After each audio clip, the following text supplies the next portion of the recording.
Good evening, everyone. My name is Eric Smith.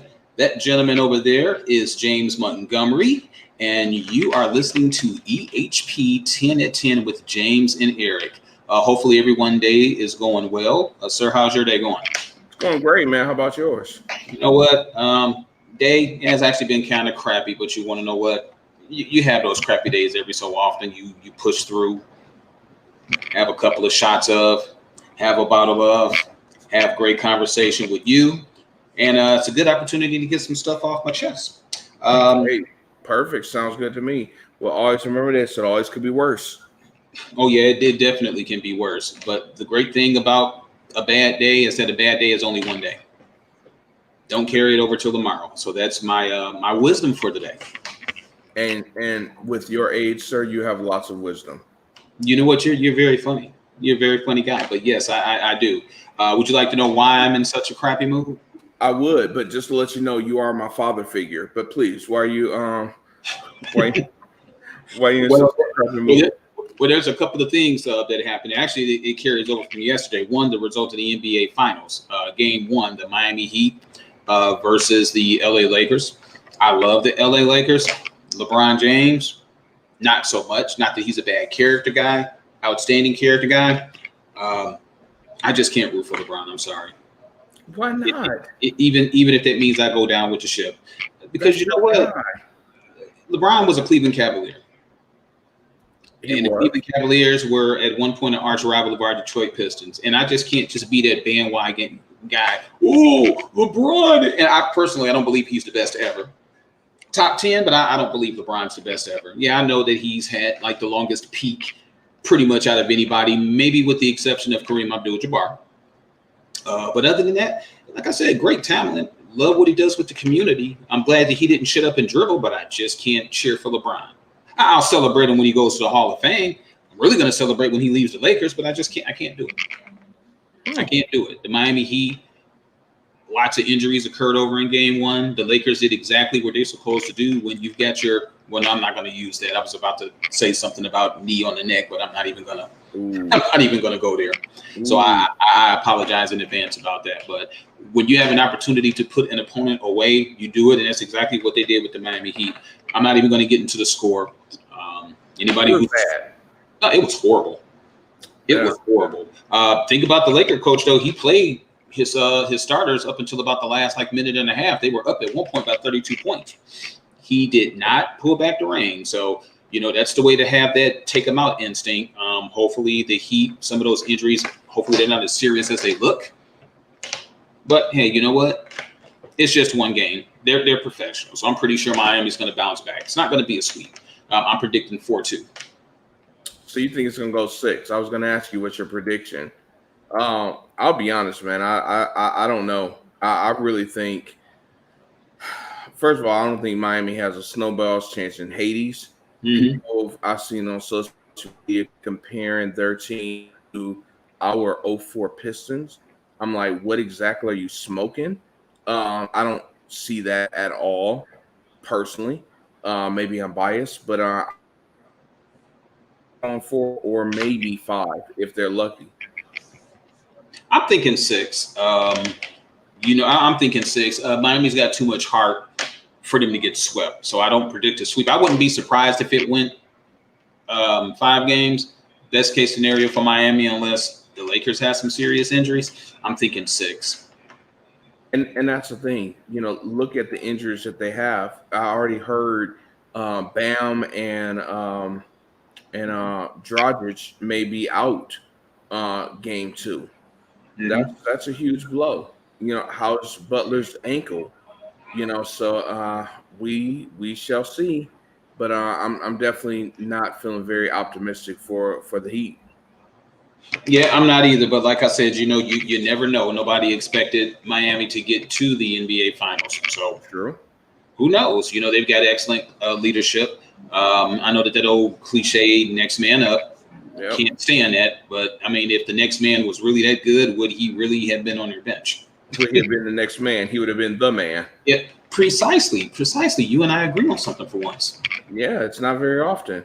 Nope, it sure isn't. But Like I said again, there really ain't much to say about the NBA Finals. Nope. The Major League Baseball playoffs is going on.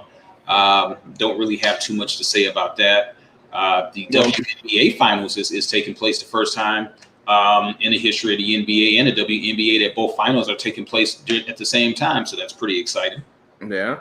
Before you jump away from baseball, the Atlanta Braves have won their first series since 2001. So people in Atlanta are very happy about that. They've already kicked the Falcons to the curb, and they're totally Braves fans right now. Until they lose, then they're going to be Hawks fans. That's the way the fan base works. Well, it's not. Hey, y'all got the University of Georgia though. Yeah, but that they, you know what, they can't figure out who their quarterback's going to be. So they were ripping the guy who just started this past year, hadn't taken a snap in about 2 years. So we'll see what happens now. Didn't they win Saturday? They freaking played Arkansas. What up, did they win? And I'm not a UG fan, but did they win? They did win. That's all that matters. But tell that to Falcon. I'm sorry. Tell that to UGA fans.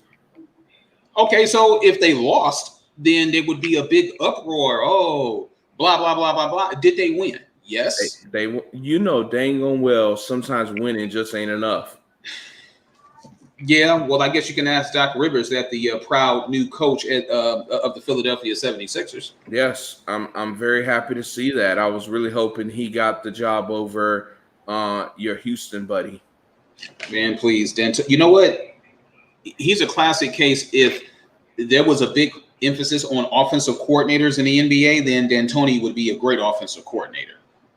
Well, if this was the NFL. But the fact is that the coach is responsible for both offense and defense. And D'Antoni is just one of those guys who can draw up offensive plays, and defense is like, okay, just guard the guy next to you.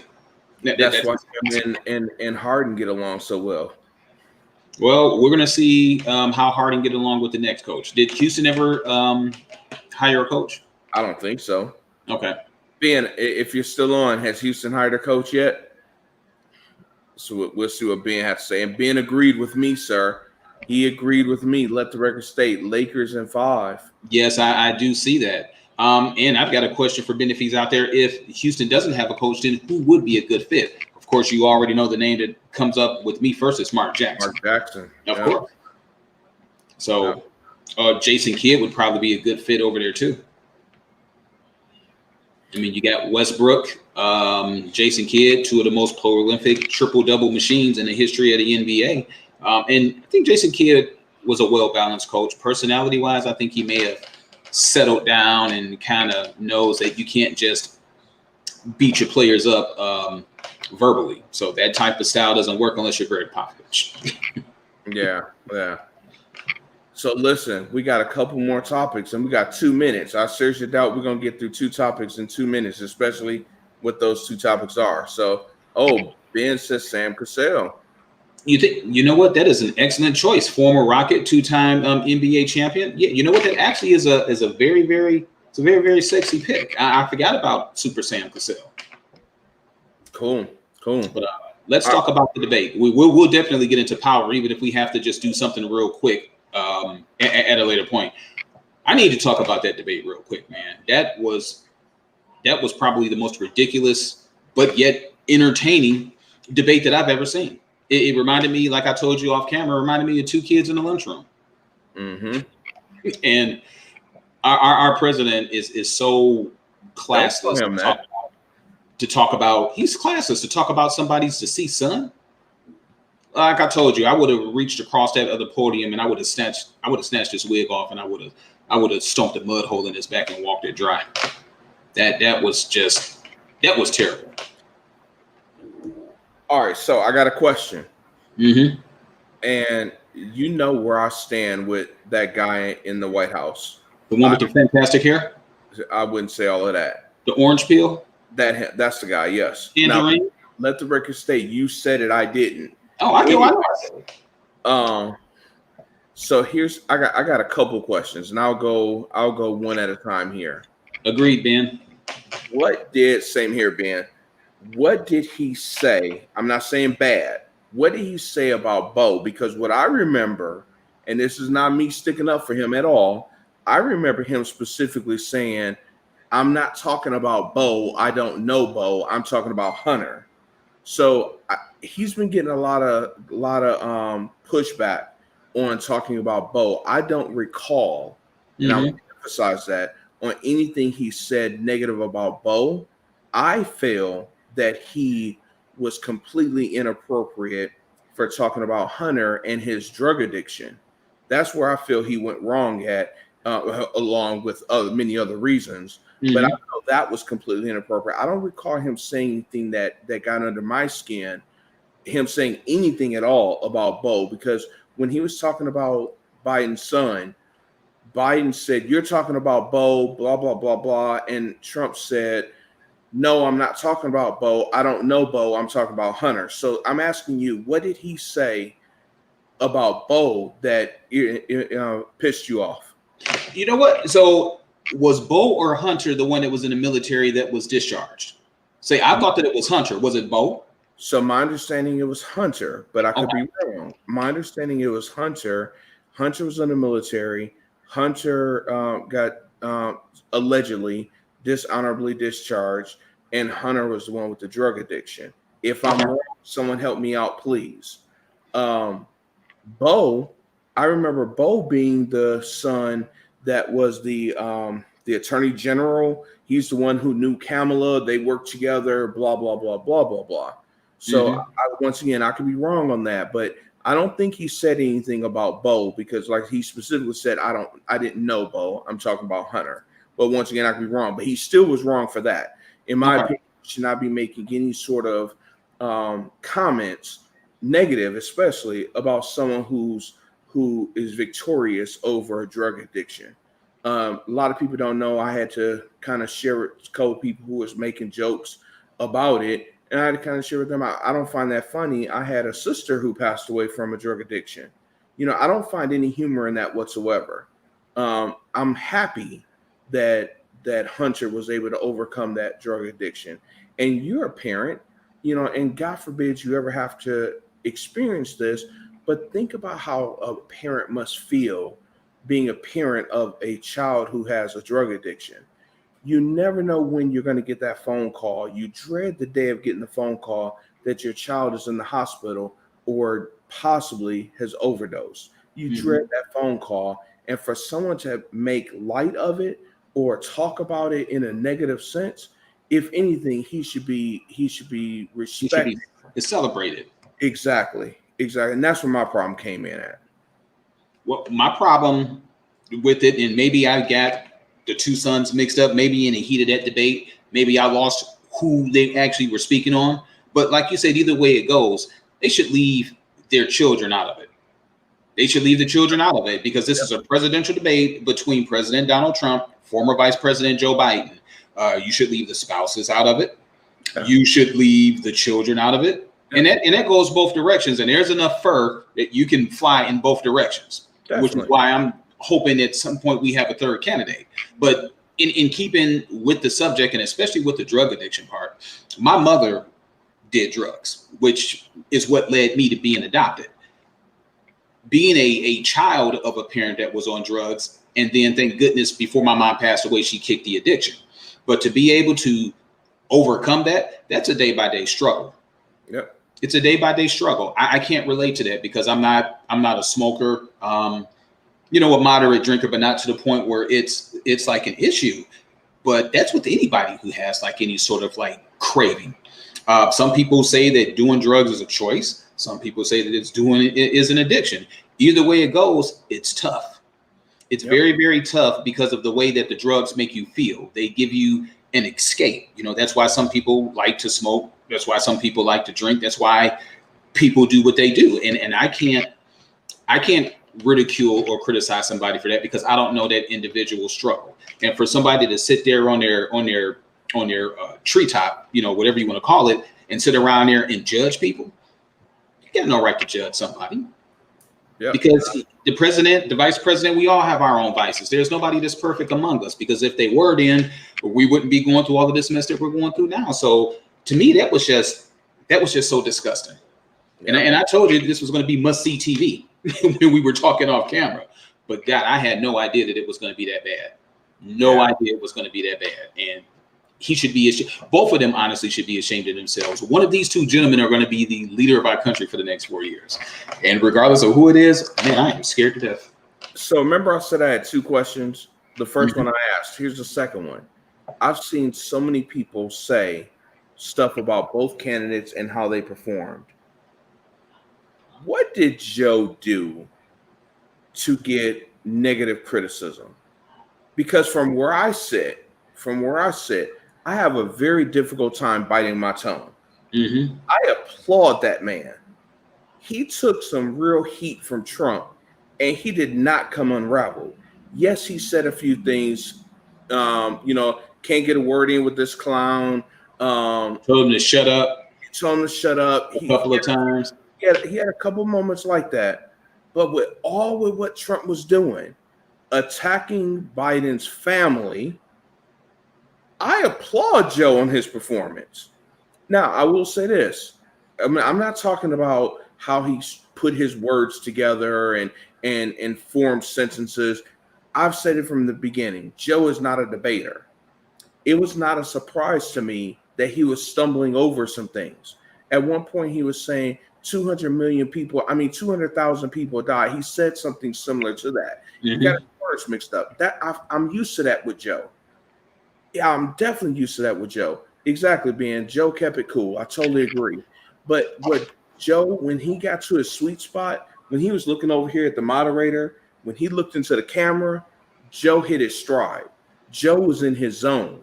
And I don't have anything negative personally. It's not being biased. I don't have anything negative to say about Joe and how he handled himself. Yeah, he told that man to shut up. And he should have shut up. We've said a lot worse things about Trump. And we're going to say a lot worse things about Trump. So I don't see how Joe is being put into this childish category on his performance. So please enlighten me on what you think. There's a certain amount of professional decorum I guess I'm expecting from the leader of the free world. As far as Joe's reaction, in my opinion, was it childish? Yeah, he did kind of go tit for tat with him. It was necessary, but I don't like it. Just looking at past debates, even when Barack Obama and Mitt Romney got into their debates, it didn't take that sort of an ugly turn.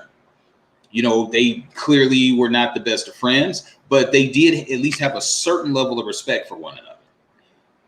The one thing that like you said, when Joe Biden looked into that camera, when he basically just pulled the shade over on Donald Trump and just focused in on the camera and talked to the American people, then yeah, I absolutely felt what he was saying. There was a lot of things that our president did not acknowledge as far as about denouncing, the racism. He should have, if that's how he truly felt. Now, if he didn't feel that way, president or not, stand by your guns. But don't release a statement after the fact saying, oh, I denounce all of this, violent stuff that's going on. And then behind closed doors, you're sitting around here calling minorities every name that you could possibly think of in a book. Degrading women and then just chalking it up to locker room talk, grabbing women's private areas and stuff like that and then bragging about it. Those are the types of things that bother me. But despite that, you know what? People are still going to vote for Donald Trump, and it's going to be a close election. So I'm hoping, that Joe pulls it out. It's just really hard for me really to just get behind either one of them. That's why I'm so looking forward to the vice presidential debate. But then again, you know what? Who knows how that's going to wind up turning out? You got on the surface, a conservative, cool, even-headed vice president, against a firecracker, in Senator Harris. So it's going to be interesting. It's going to be very, very interesting. And I think how the vice presidential debate turns out is really going to sway a lot of voters in November. Interesting, man. Interesting. I don't know what to say. You brought up about denouncing white supremacists. Stand back and stand by.